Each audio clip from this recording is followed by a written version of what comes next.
What if Kathleen Kennedy's contract ended and George Lucas came back in? Welcome to a galaxy far, far away. Here at the Cantina podcast, we provide top shelf service, including rumors, leaks, news, and reviews. Come in, order a Loman Ale, and remember, no droids allowed. Hello, everybody. Yeah, no, you're right. Sorry, Mike and I were having a conversation while the intro was rolling. Hello, everybody. Welcome back to the Cantina. It's been a while since we've had something to discuss.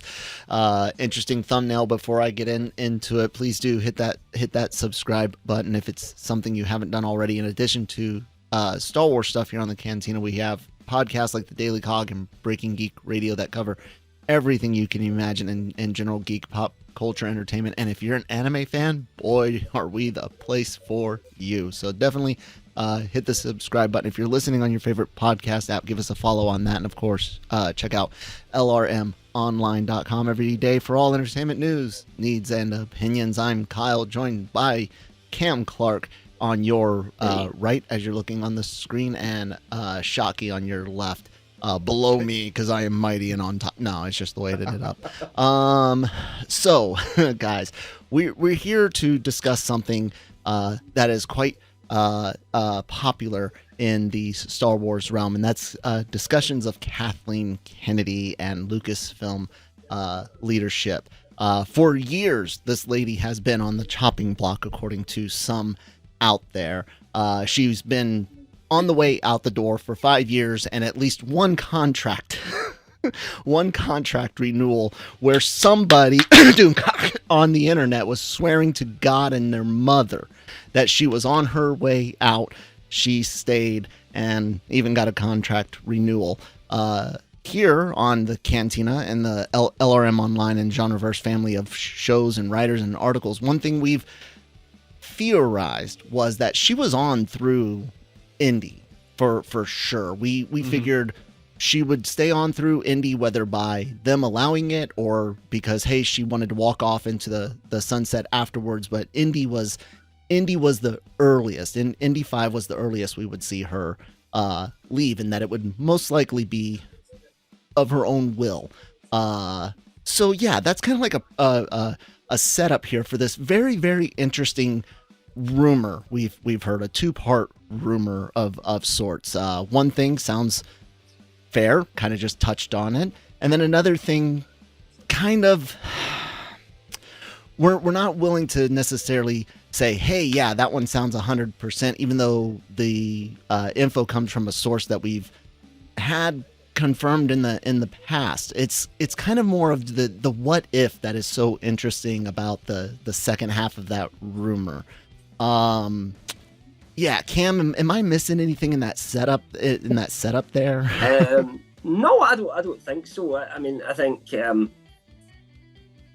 don't think any of us are absolutely putting our name to this to say this would definitely happen, you know.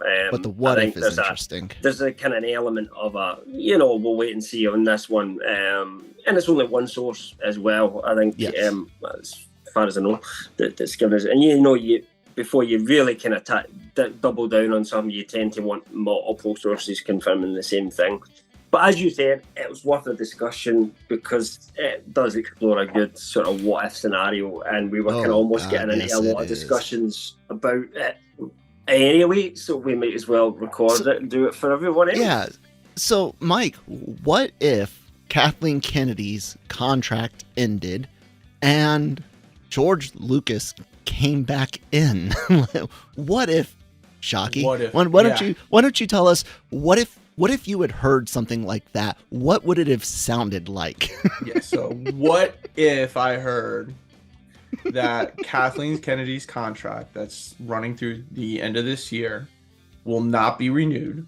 It is not necessarily like out of vengefulness or anything like that, but it's just track record. Done. Yeah, track record in the past 4 or 5 productions, haven't met expectations.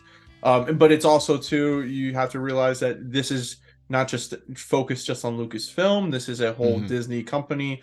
doing a restructuring of their upper level management, if you want to put it that way. Their CFO just recently resigned.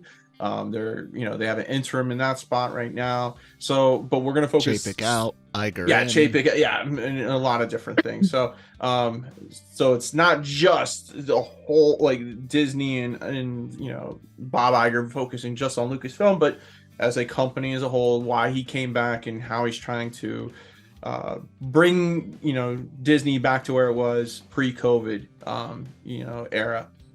So the what if is Kathleen Kennedy does not get her contract renewed. Bob Iger, CEO of Disney, wants to take his time to find a replacement and not just be rushed into taking over. And he has time. He has to the end of this year. But if he doesn't find someone that he feels comfortable with to take over Lucasfilm for the next, say, 5 to 10 years, he, from What Ifs, has asked George Lucas to come back as a interim lead or overseer of Lucasfilm, not to start anything new, not to reset the sequel timeline and canon and all that fun stuff, but just to have the current Star Wars productions continuous going and not have to worry about someone else coming in and saying, nope, we're not doing this, because that's all we've heard. And I mean, if you go back in the past 3 Star Wars celebrations, we've gotten, I don't know how many movies, how many video games, how many TV shows not come to fruition. So yeah, that does not help this Disney stock. That does not help the shareholders when you continuously say, we've got these projects ready to go, and then they don't happen.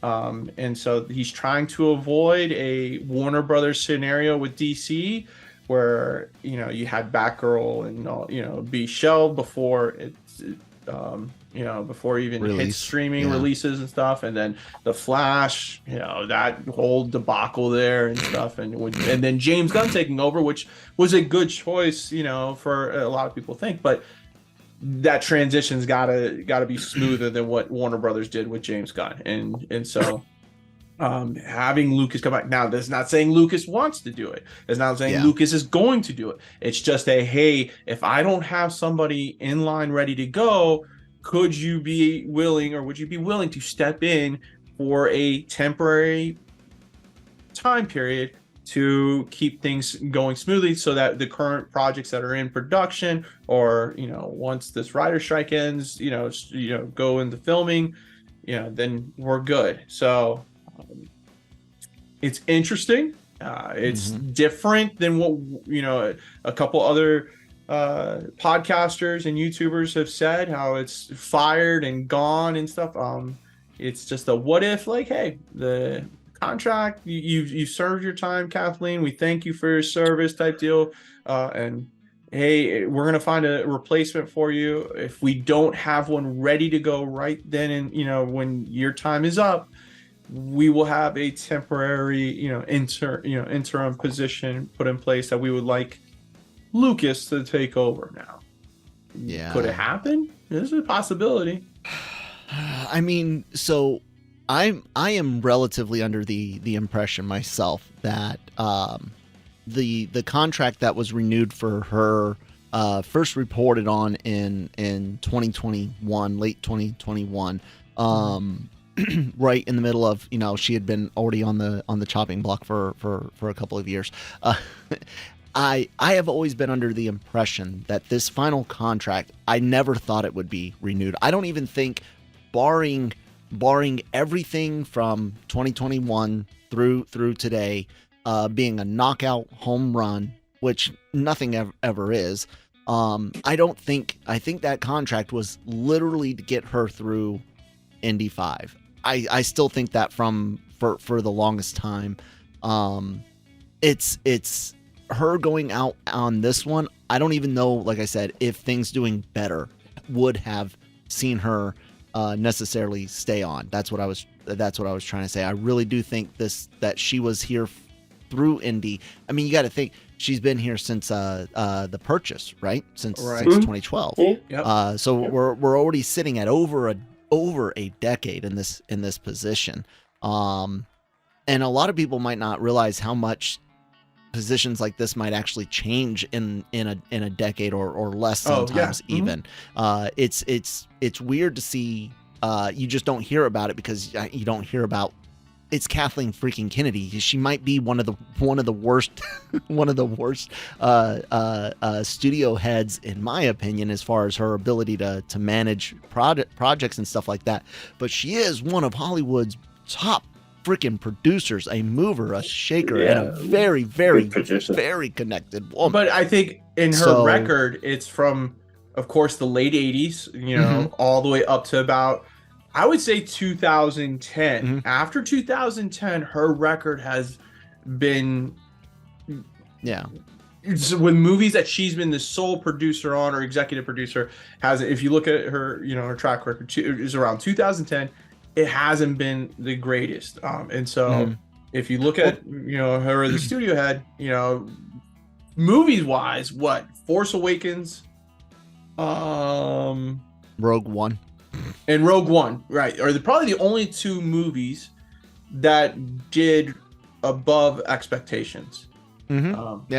And really knocked them out. Last Jedi made money, but it was a huge money, but and then the third one made less than the second. I would say box office wise, actually, The Last Jedi probably did meet expectations. Actually, it met expectations, but not above. Financially, Force Awakens, but not obviously. Yeah, Rogue One definitely did that from the fans. Well, but, that's so kind then of go ahead. Sorry, hold on. Let me finish this real quick. So then you look at those, but then you also look at the announcements of like the Rian Johnson trilogy, still not in production, right? Rogue Squadron, D&D's trilogy, Benioff and Weiss. I just said D&D's trilogy. Yeah. So you look at those, and so as a studio head, you can get away with, hey, we had this, this one big production, but the director, something happened, but there's a lot on that as well. So you have, a lot of misses in the box office. Yeah. And then all these high expectations, because, Star Wars Celebration, that's not a cheap, convention to run. And if you continuously have these, hey, we're doing this movie, we're doing that movie, and it doesn't happen. Why would people want to go to Star Wars Celebration? Like, I'm going for a fake trailer, for a video game that's not coming out till 2028, 2028, never. Yeah, exactly. Right. Yeah. Cam and I. Oh, go ahead. No, so that's just kind of what I'm saying. It's like, I definitely understand your position on Kathleen Kennedy. A lot of people's positions on Kathleen Kennedy, business wise. I think it's just the time has run its course. Let's come on to another person. That's what I was going to say. Cam and I have for the longest time pointed out certain things like business, like her inability to keep people on projects or even keep projects going as the reason to get rid of her. Not that we didn't like the Star Wars stories that she told. It was, I mean, her legacy, Cam, is one of a mess, in my opinion. Yeah. Shockey pointed out some things. Before we get into the George Lucas aspect, her legacy, leaving this, man, what is it? And go ahead.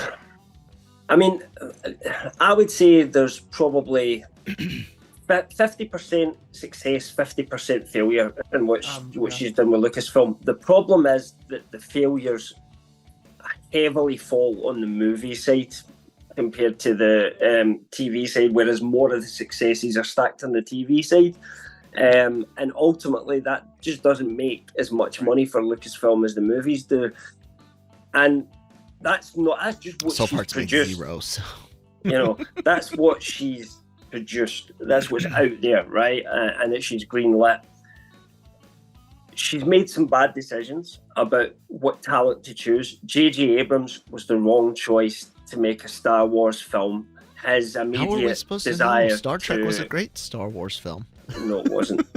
Star Trek was a great Star Wars film. It absolutely Maybe a was. Star Wars film that wasn't a great Star Trek film. Exactly. And the second one was an awful film. The second Star Trek film he did was awful in my opinion. And then his Star Wars film actually sucked. I don't like anything he's ever done. I never liked him as a pick in the first place. I did probably watch Force Awakens and go, that actually wasn't too bad. In fact, Force Awakens might be the best film he's ever made. And that it was weird saying that.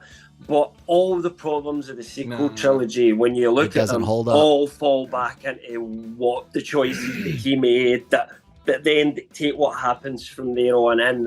That's where everything fell apart.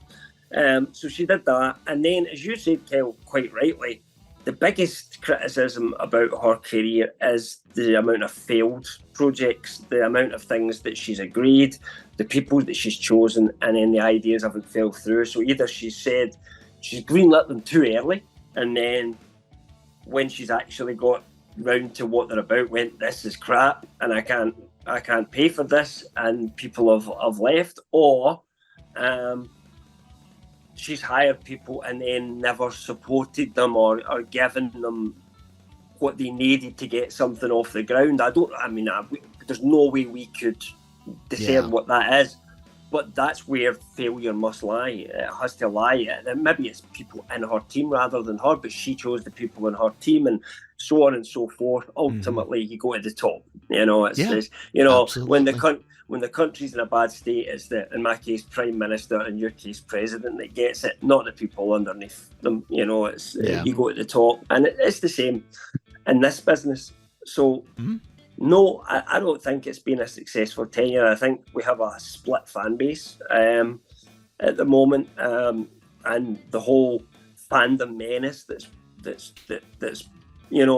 grew up. That is her monster, for better or worse. Maybe, but it's weird. But it started under Lucas though with the prequels. I don't like them. I don't like these guys, right? And whatsoever. And I do want to point out this. I just want to stress this. Us saying. I don't know what you're going to put as a headline for this video, but let's knock Kennedy out, Lucas back, because there's a million videos on YouTube that say that, and we are not being one of those people. Not at all. I don't like that. Or not even. That's all lies. It's just regurgitated lies to get the people that want this to happen to click and listen to them. However, what is an absolute fact, and if I had to look at it purely coldly from a business point of view, there is still a segment of those fans who won't come back. And they do see Kennedy as the figurehead because, it's like when you don't like the way the country's run, you go to the president. Again, it's the same analogy. Right. You don't like Kennedy. And it may be possible to get them back by getting rid of Kennedy and putting somebody else in place. And what I mean by back is they're still going to moan if there's something that they don't like, but they may actually say, we'll try and watch some of this stuff again. Yeah. It might break that kind of cycle, if nothing else. It won't for some of them, because some of them want, no women to ever be in any of the movies, and it just to be like good bros running about smoking cigars, having sex with women randomly and killing people with force chokes. That's what they're into, which I don't think would suit the rest of the demographic whatsoever. But my point is that honestly, weirdly, you kind of do want to, as a business, get them back in instead of spending all their time on the internet making hundreds of hate videos that get thousands and thousands of clicks. Right. However, to get on to the Lucas part, I don't think that's a good idea, an answer, or anything like that, but I'll let you guys kind of get into that bit before I give my thoughts. And my thoughts there were more just on the Kennedy side. Well, nah, man. Why don't you carry on with the George Lucas bit? It's the idea of him coming in as a stopgap is the part of this rumor where we're like, was this like something they heard like in the hallway where a couple of people were talking mad. Like, take this. This is the part with the biggest grain of salt. The idea that her contract is ending, that seems pretty. Honestly, we've all thought Indy was the end. We've been saying it for a long time that this would be it, because the success just wasn't there. Exactly. But what do you think? Now, we all know I have the son named Lucas, and it's not for George Lucas, but I also have the Star Wars tattoo. I am a huge fan of Star Wars. I bleed and bleed the Force.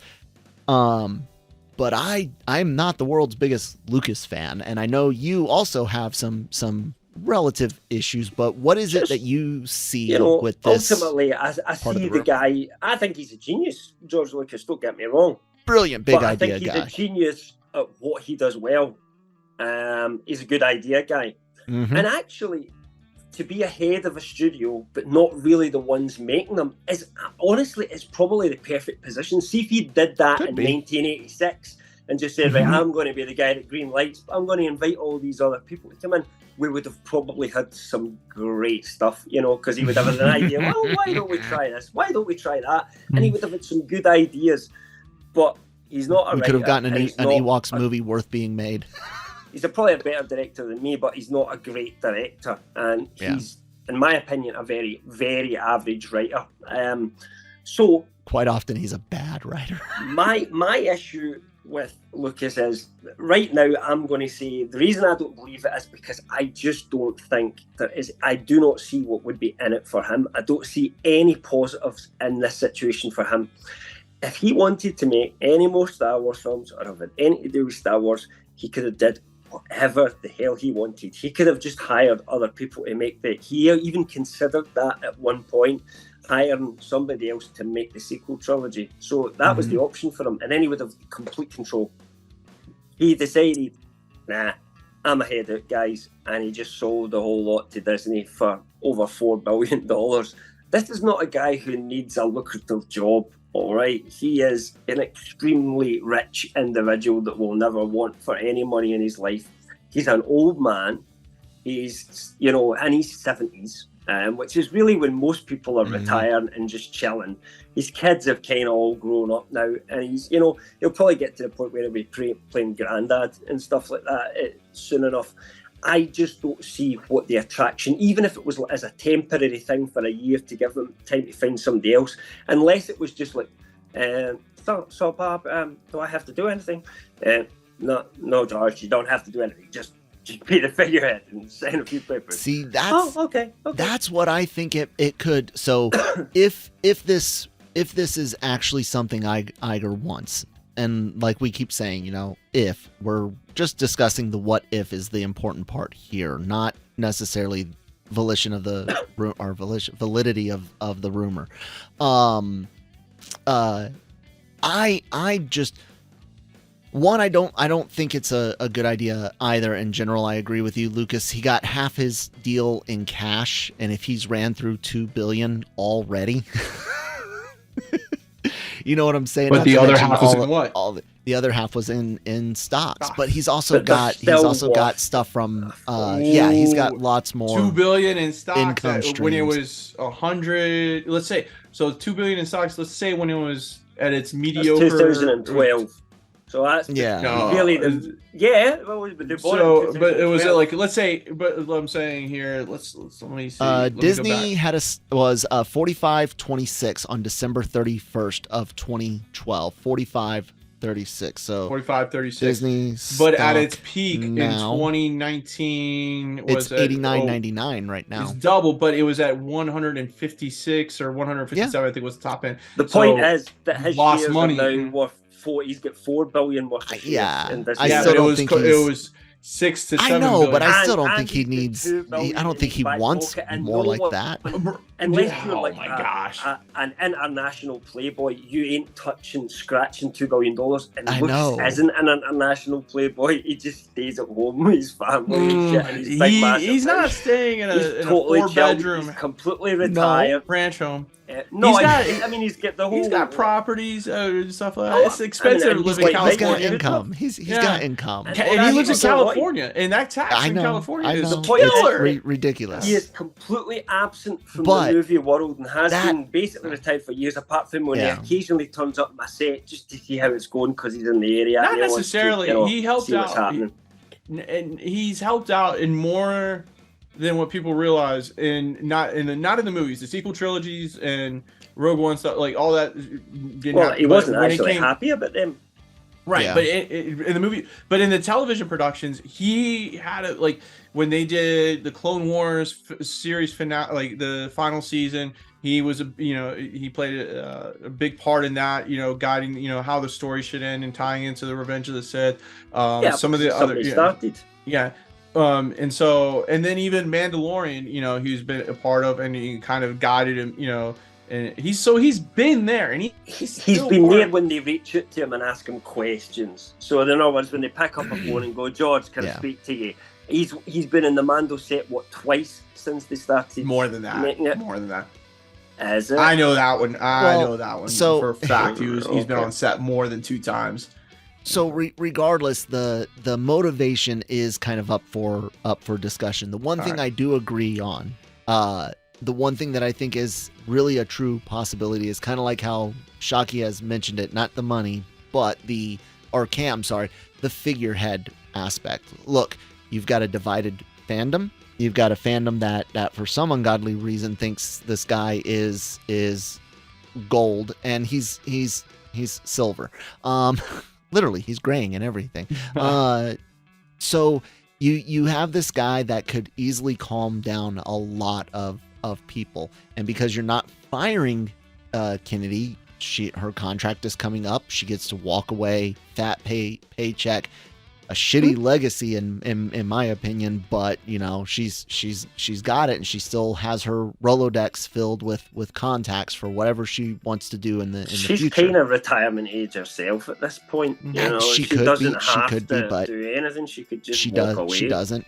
But regardless, him coming in as a figurehead and just sitting there in the seat even would, like you said, Cam, calm down a lot of people, bring some people back. You would have, I could already see Doom Shithead's freaking video about the Acolyte. See, George Lucas, the Acolyte won't be canceled. George Lucas will come in and save the Acolyte. He'll fix it. Like, he'll come in and magically rewrite it or something like that, so it wouldn't be canceled. So while I don't necessarily think that this is this, Acolyte will be out before this. Yeah, I don't think necessarily. I don't know, like I said, about the validity of this and how much Iger may want it to happen, but I do think there is that thought amongst some minds that this could be a good figurehead. He's just going to be. They've got the producers and showrunners to run a PR stunt. I'm telling you, in neutral. It's not. And here's my argument that gets everything you guys have said, is that no one in their mind thought that Bob Iger was going to come back to take over Disney, right? Mm-hmm. He was the guy who steered the ship in the right direction, did his thing. I don't know. He ruined Star Wars. Well, okay, all right, whatever. But Disney stock as a company was at its highest. Yeah, he was the one who purchased Marvel. He's the one who purchased Lucasfilm. He purchased Fox. He had it. He's the one who started Disney Plus. Okay, and it was his umbrella. He walked away into retirement. He was supposed to be on a yacht with his billions of dollars. And then what happens? I mean, the ship goes down. He probably doesn't even have as much money as Lucas does. Oh, he's got money. I mean, I know he must be extremely rich, but he's wealthy. I mean, is he a billionaire? Yes, I can guarantee you that he's a billionaire. That I'll check. When he cashed out. When he cashed out in 2019, right before COVID and stuff, that stock was at its highest, 156, 157, and he got his good royalties from that and everything. So everyone said there's no way Bob Iger comes back, because Chapek is turning the company around. So it's not a play that's crazy, for Iger to say, hey, Lucas, come hold on to the ship. Because remember, when Iger came back to take over, it was temporary. It was just to find a new replacement as a CEO. And now it's been almost, we're at, a year and a half, almost 2 years. It's a little bit of a back situation. It hasn't been 2 years since he came back, has it? Because Iger really still has the passion to kind of, do the job and make the big decisions. I mean, let's just play the scenario November out, of 22. So, almost a year. Day one, Lucas starts. He goes into the office, sits at Lucasfilm's office day one. What does he do? There's 3 He's minutes. just in, but I'm telling you, he's not What's he doing? starting. He's not starting anything new. He's continuing. Listen. What have we heard from Kathleen? Figurehead. That would be a PR thing. It's not necessarily a PR stunt. It's let's make sure these projects actually take off. As a PR stunt, I'm sorry. No, it's not necessarily a PR stunt. He's just you cannot listen. argue that. That's There's the multiple very definition of a PR. No, it's to make sure that these he's projects there to fix the that have been acolyte. promised to the people actually. Well, it's to make sure these projects that have been promised to the people actually get made. I mean, a Taika Waititi film. You know, listen, he's got to help these people. I'd be like, okay, I'm going to greenlight a movie that's my idea, and it's going to have all that microbiology shit in it, and then just go and hire some crappy film director, say to him, write me a script and just get it out here before the end of the year so it's in production. Yeah. I like what I want people to understand is this is not a George Lucas taking back Lucasfilm and rewriting everything. This is basically if there's not someone in place for who they want to take, hold on to it. Just keep everything going, because when you don't have a figurehead or you don't have the right figurehead, then what do? They want to come in and they want to put their stamp on things and say, okay, no more Waititi films, no more Rian Johnson trilogy, no more this, and we're gonna redesign Star Wars and this, that, and that's not what Iger's looking for. He's kind of saying, I'm available. I was going to say, Kyle and I will do it together. No, are you kidding me? I'll do it. I'll do it for severely between the 2 years. Hey, I'll do it for severely reduced pay. Severely reduced pay. I'll tell you what. I'll give you guys whatever minimum is, like 10% of what you're paying her. I'll do it. I'll fix it. I'll fix it, and I'm not retconning anything. Everything stays canon. You guys want it all canon, and I'll still fix it. I'll still fix it. I mean, listen, I don't think you're ever going to change. Like we kind of were discussing yesterday, was that I don't think you're ever going to change the split in Star Wars because of social media. I think it just the amount of people that dislike movies, whatever, and they're going to share their thoughts on it. You're not going to find into every franchise now. Right, exactly. Even Marvel is starting to see that. Yeah, the negative crowd and the positive crowd, and they don't like talking to each other. No, so there's not a middle echo chambers. There's no middle ground. So I don't think it's that like, oh, we're gonna bring Lucas in to bring the Star Wars fandom back together and save the world. I think it's just basically as a business strategy for shareholders. Because if I'm a shareholder, or if I'm these big investment banks into that bankroll these productions, I want to make sure that the studio that I'm putting my money into is stable. And if you basically are taking away your figurehead, Kathleen Kennedy, and not replacing her with anybody we feel comfortable with, then we're going to pull that money out. So guess what? Now your $200 million budget for movies now been slashed to 150 or even 100, and so now you have to reevaluate everything. So and let's be real, as much as some people like Disney Plus, it doesn't make the company enough money. It's a nice thing to have, but it doesn't make money. The Netflix model does not work when it comes to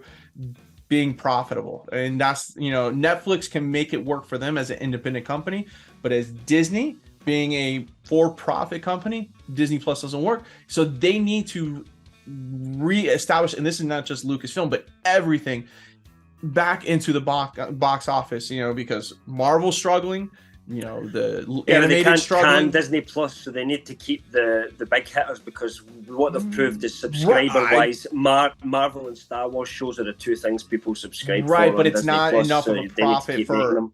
You're right. Yeah, but they need to keep going, or it's dead. No, they will keep going, but have you noticed that just less on top of it? Less of it, and how many shows have they taken off the streaming server? Exactly. That's where you're seeing Disney Plus go, right? Because the model that Chapek went was, we're going to throw all this money at Disney Plus and do this high-end budget. It'll be profitable. We'll have everybody in the world will be a Disney Plus subscriber. Even if that was the case, it's still not going to make them fund it. No, because nothing is going to beat the profit you make in a movie theater. Charging $15 to $20 a ticket. for one showing, Just wait until they start pushing physical media again. I'm telling you, it's coming. It has to.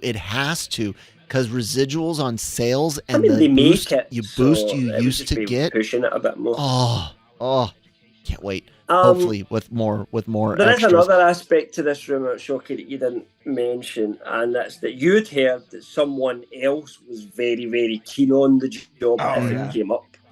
So this is like, I consider this more the wild rumor, but it wouldn't be a complete shock to me, is that Favreau really wants to take it over. And I think out of all the people that, people toss around, he's probably the most qualified to take over Lucasfilm. He's, I think I would agree. Been in Hollywood, since the mid 90s, a writer, director, producer, done unbelievable films, unbelievable writer. It just has taken products from scratch and made them into gangbusters and made Iron money. Man and the MC. Elf. Who would have thought Elf would have been one of the most profitable Christmas movies of all time? And so just go from there. You can argue, and I would, that some of his writing I didn't like for some of the Star Wars shows he's written, but I think he is more of a head of studio type than Filoni is, for example, who I would rather see be the creative force, and the one that almost the second in command that Favreau goes, this is good, but I'm going to run it past Dave for a bit first, and then I'll come back to you for a decision. Dave, how would this work? And, and I could see, I think they've got that relationship already. And I don't know, someone dropped the ball on season 3 of Mando. I agree with that, but I think there's possibly an element of Filoni being more involved in Ahsoka at the time, and maybe because he's got no writing credits for Mando season 3 at all, whereas he's got writing credits in all the other ones. But yeah, for us it was tonally Mando season 3. It wasn't awful, but it was wrong, and I think we all kind of agreed there was a lot of tonal issues with the Book of Boba Fett. But I think, and I hope he is sensible enough to react to that and react to the way people treat these things, the positive praise for Andor, all of these kind of things, and look at it a little bit differently. At the end of the day, who else? Name a person that has the experience and that would be better qualified, and don't call it, and it can't be Kevin Feige, because Disney wouldn't. The person that, like, I know some people will not say that they're for, but God, what's his name? He was the one that he was like he worked at Lucasfilm. He was kind of before Dave Filoni. He was the guy to go to for. Don't say Pablo. Don't say. No. He can't run anything. No, I'm not. I agree with you. Hey, Pablo. 1,000%. I agree with you 1,000%. I've had an argument with him online before. This was years and years ago, before even the prequels were finished. But anyway, that's another story. Yeah. Hidalgo, you no. ass clown. He's just a walking encyclopedia, but he doesn't have any pull or influence. Filoni has. I think Filoni's in like 15 years. Just I could see encyclopedic, but he's also got the talent. Give Filoni 10 or 15 more years working on, directing, producing, writing more projects, understanding the studio, because he already knows the animated side. Let him work the live action. Maybe let him dabble in some video game stuff and everything. So then, get all that squared away. And then when Favreau's ready to step down, there's one thing I love about James Gunn's approach to what he's doing with DC, where he says it's going to be the same actors signed up to contracts that do the video games, that do the animation, and that do I'll believe that when it happens, though. That's why they're bringing all these brand new people in that are not big stars, because they can sign them up to, here's your contract. You're contracted for 5 years, you need to do, and we're going to pay you a lot of money for that. But I should say I'll believe if the games come out. Yeah. It's the same strategy Marvel did in Phase 1 and Phase 2. Yeah. DC's got a great record of producing video games, actually, compared to Star Wars and Marvel. Look at the great games that DC's done, and there's far more. Anyway, that's the point is, I like that kind of joined up approach, and I wish kind of that would come into Star Wars a little bit more as well. That's my question. Do you guys think they do a divide and conquer thing like DC did and put a technical business guy paired with an artiste? No. Do you see any But teams for Favreau's got Lucasfilm? experience for both. Right, he does. So- I'm just wondering, do you guys see anyone else that they might not pair with Favreau, but go with a different pair? I mean, Or obviously do you see Filoni and anyone- Favreau, no. Anyone else that might be? I don't see I mean, anybody actual wanting I to would take say it. James Gunn, but he's already busy at the moment. I would say Kevin Feige, but he's busy at the moment. That's the kind of people. Have you You're seen not- the but state you're of not- Marvel? You're not going to get that because He's still done it's a very- great job. it's End of very story. difficult to find people that would agree to share, the studio head role. It's like with Warner Brothers and the James Gunn situation and stuff. I think that's a very unique one. Yeah. And they took, and Well, it you was look at Safran it, they that basically, insisted on Warner it. Brothers basically said, we are done with what we got in DC because we got the perfect combination we This is want shit, running this. let's start Where again. they were, Yeah. because that doesn't happen. That if you Yeah. think of all the franchises, Oh yeah, all no, every- I'm all aware. studios, Yeah. what Warner Brothers I'm did, aware. and so when they saw that James Gunn and what's his name works with But to take Safran, over. Peter Safran. Yeah, Peter Safran, when they said, "Yeah, we'll work together and we'll do it," and they're like, Warner Bros. Like, say, "What? Yeah, we'll do it. Sure. All right. Everything else, Rock. See you later." Because Yep. you think about like it was in a matter of weeks. Rock comes out. Yeah, we're bringing Superman back, Black Adam too, and stuff. But you know Oh, what? yeah, Look about at the that, hype Superman Mhm. legacy's getting, even the casting. Right. It's, Because that was what Warner Brothers did. Was Some a of smart. That was a smart business move because they best take read a hit with articles Flash. Yeah. are the ones that were running about And Superman like I said, the casting only and stuff reason- like that on the only reason- LFL.com. I bring it up is Disney and Warner Brothers like to copy each other quite a bit, but it was that but- whole the whole idea again that Lucasfilm is a mess right now. It is. And we I can think all in the, say in that. the Yeah, I don't think it's in as much a mess as it's not as TV much. was, But again, I was just it's saying, not in a good state. I don't know who will. I think Favreau's a good choice just for the same reasons that you guys mentioned, and I mentioned a few as well. I wonder if there might just be some deep Hollywood person that might be good for the job that it probably is. that Iger has his eyes on that we don't know because they're that type. No, God, no, don't even It's speak. J.J. that's Abrams. not- That's not his thing. He's not a businessman. Abrams. Ryan Joe Johnson. Abrams Probably enough of a businessman to pull it off, but no. I say Oh, Zack man. Snyder. but What if Zack Snyder came in to take over Lucasfilm? That We would love- be We what love a- Rebel Moon so yeah. much. We hire you to be on. what a full circle that would be. Yeah, I got the Star Wars movie. that's Now what we're the gonna pass Snyder, on that. that's Oh, what the Snyder bots are saying now. Oh, man. But we don't like Star Wars because they rejected Snyder. Yeah. And Rebel Moon yeah. is going to be the real man's Star Wars. It's going to be Star Wars for tell you what, proper man. Snyder Bros, man. And it's The Snyder that'll fans, be our I- new Star I Wars. give him credit. The Snyder fans, I give him credit. Now, though, that It's rumor not with fans, it's Netflix wanting to buy a portion or whatever Yeah, the rights to uh-huh. DC so that Snyder can do his own Yeah, DC films and stuff like that. That's as crazy as Doom I dream, Doomcock's videos will be Yeah. if some of this stuff that we're discussing here today turns out to be true. Let's carry on to one last quick story. Was there anything else for the rumor stuff before we touch on Ahsoka hype and then dip out? No. Okay, cool. So the Ahsoka trailer, second trailer came out. It hit. Overall, looked really good. Like for the most part, there's just some CGI issues, and I think we're getting to a time period where one, I don't want to hear anyone say they've got time to fix it because if anything, the last 3 years have proven they don't fix a lot of CGI. From trailer to release the way they used to. It doesn't get fixed as much. But other than some CGI stuff, it looked like a competent trailer. It looks really engaging.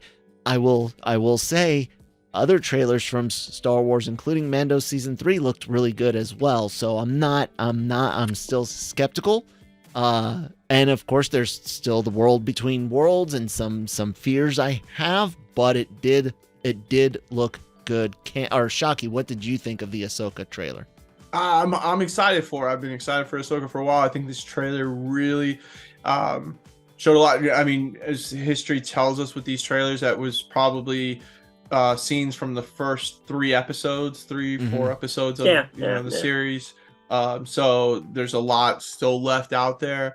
I'm not too concerned, with the CGI, because I think my expectations, knowing that it's even though it's Disney Plus TV show, budget wise, it's going to be on the lower end. Could it be better? Sure, but you got to pick and choose with your budget, where you spend it.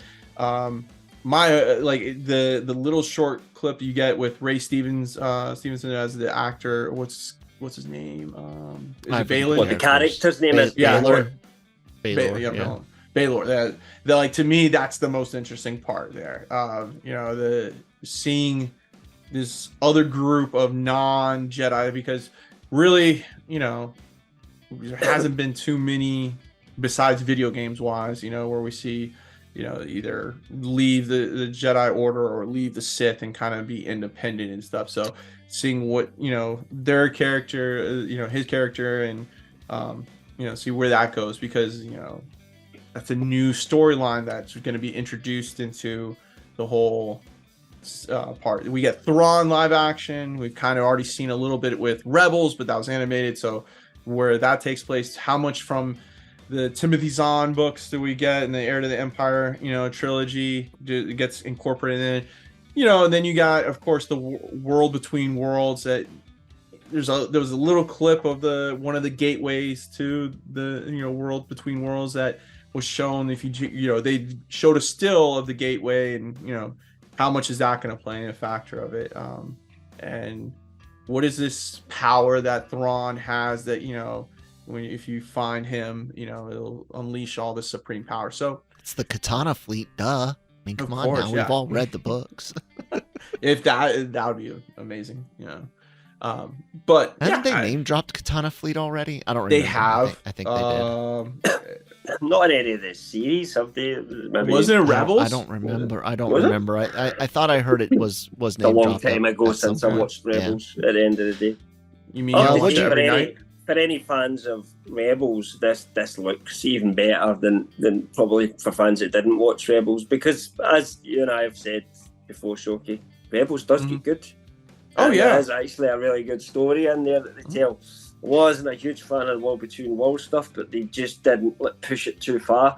And thankfully, the feeling I get is that is also how they're utilising it here, that it'll be used as some sort of flashback device or, character development, rather than people changing actually stuff. Messing with time, because from the rumour I've heard anyway, is that she realises that fate, in other words, what happened to Anakin has to happen. It will always happen. It will always end up like that, because it was all prophesized and everything like that. This is just what had to happen, and she has to accept it and move on. But I really, really liked the trailer, and that's the thing. Although that I was kind of worried about the whole World Between World things, and I was probably as sceptical as Kel was, maybe slightly less so, because Kel's always more sceptical than me, leading up to it. But the first trailer, so really, I was like, that's impressed me, and this one did as well. I think it looks an exciting, fun show with characters that I already know are cool characters, kind of interacting together again. And it just looks like it's going to be a bit of a hoot, to be perfectly honest with you.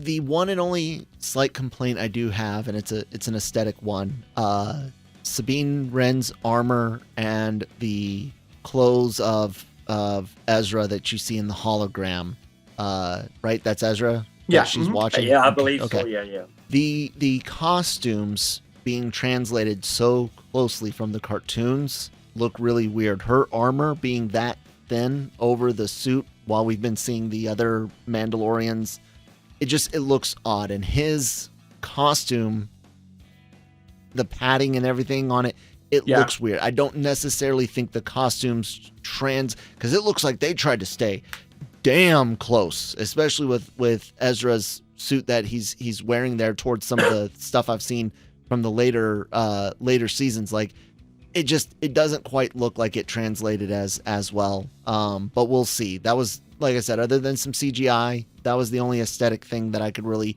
pick out that kind of just stood out to me. Everything else looks fine, and here's hoping it's good. You know, I don't have a For lot me, I always of liked Rebels despite the design anyway. Do you know what I mean? And I think you were the same as that. Did you not like the animation design in Rebels? me or Shockey. You, sorry. Oh, I freaking hate it. I think it looks. It looks like garbage. All the animation looks like crap. I'm sorry. It does. Rebels, Resistance, Clone Wars, not the Tartakovsky. They look like shit. The first season of Rebels was bad because it was like that.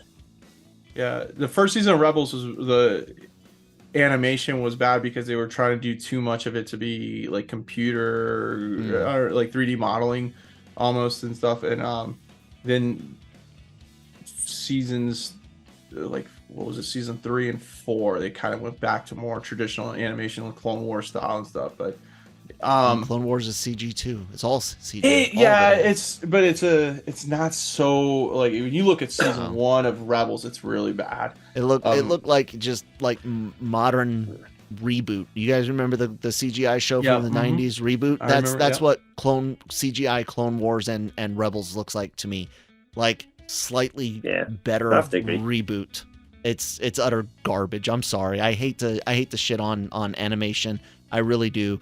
I freaking hate it. It's one of the worst parts about it because it makes it all so freaking childish.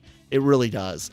It really does. It really does. Shockey. It makes it so childish. I like Clone Wars and I like Rebels in spite of that though. Oh, because they actually have some good stories that they're telling, and I can ignore the animation.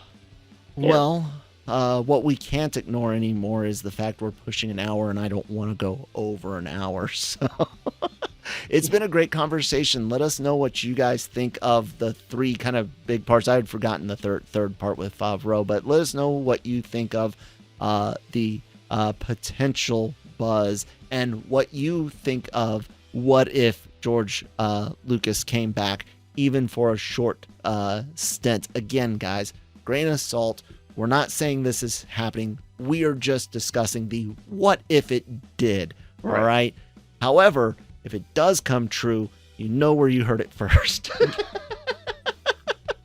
So, in order to keep hearing things potentially first, be sure to be subscribed to the GenreVerse YouTube channel for this show, the Cantina, as well as Daily Cog, Breaking Geek Radio, Anime-Versal Reviews, and more trailer reviews, trailer reactions and whatnot. If it's not a reaction video, all of the podcasts go up wherever you get your podcasts from, like Google, Spotify, Apple, and then, of course, lrmonline.com for all your written news and reviews, celebrity interviews, and more. Shockey, anything else for the people out there? Let us know what you think in the comments. Who should take over Lucasfilms? You know, what are your thoughts on Kathleen Kennedy? And is she fired? Is she letting the contract go? Does anybody think that she gets a contract renewal and, you know, gets another 2 to 3 years to run Lucasfilm? Let us know what you think in the comment section. That's always fun to read. Yeah. And Cam? No, nothing really to add. Nope. All right, guys, then that's it. May the force be with you.